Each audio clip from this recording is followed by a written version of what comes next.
নমস্কাৰ, মই আয়ুষ। আজি হৈছে 2 মে শুক্ৰবাৰ। দিনটোৰ কেইটামান গুৰুত্বপূৰ্ণ খবৰ লৈ আহিছোঁ। প্ৰথম খবৰটো হৈছে পাকিস্তানৰ সন্ত্ৰাসবাদীয়ে কাশ্মীৰলৈ আহি আমাৰ 27 জন নিৰীহক মাৰিছে। আমাৰ ইয়াত কেইটামানে ফেচবুকত লিখি আছে পাকিস্তান জিন্দাবাদ, 29 জনক ধৰিছোঁ, আৰু বাকী কোনোবাই যদি পাকিস্তান জিন্দাবাদ কৈ চবৰে ঠেং ভাঙি দিম এই কথা মন্তব্য কৰিছে মুখ্যমন্ত্ৰী ডক্টৰ হিমন্ত বিশ্ব শৰ্মাই। পৰৱৰ্তী খবৰটো হৈছে আৰম্ভ হ'ল প্ৰথম পৰ্যায়ৰ পঞ্চায়ত নিৰ্বাচনৰ ভোট গণনা। 7:30 লগে লগে আৰম্ভ ভোট গ্ৰহণ প্ৰক্ৰিয়া। পৰৱৰ্তী খবৰটো হৈছে এইখন লাচিতৰ দেশ, এইখন চিলাৰায় দেশ।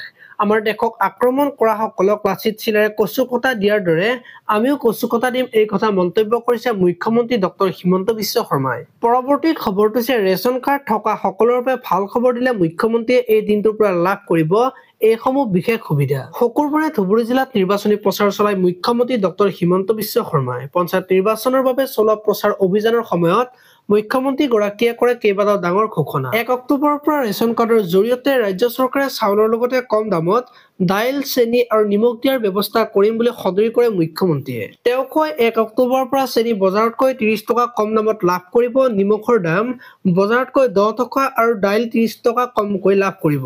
গেছৰ চিলিণ্ডাৰ সন্দৰ্ভত মন্তব্য কৰি তেওঁ কয় অসমত গেছ চিলিণ্ডাৰৰ দাম 950 টকা আৰু উজলা গেছত 550 টকা।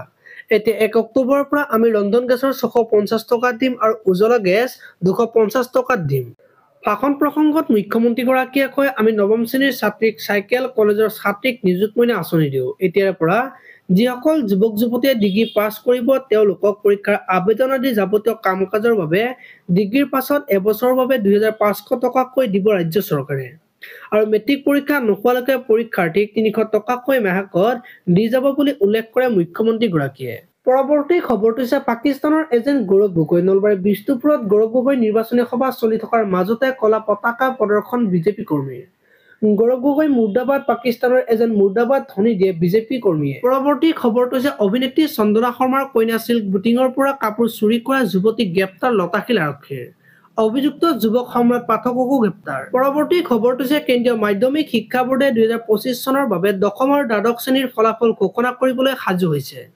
অফিচিয়েল সূত্ৰ অনুসৰি 2025 চনৰ CBSEৰ দশম আৰু দ্বাদশৰ ফলাফল অহা 8 মেৰ পূৰ্বে ঘোষণা হোৱাৰ পূৰ্ণ সম্ভাৱনা আছে।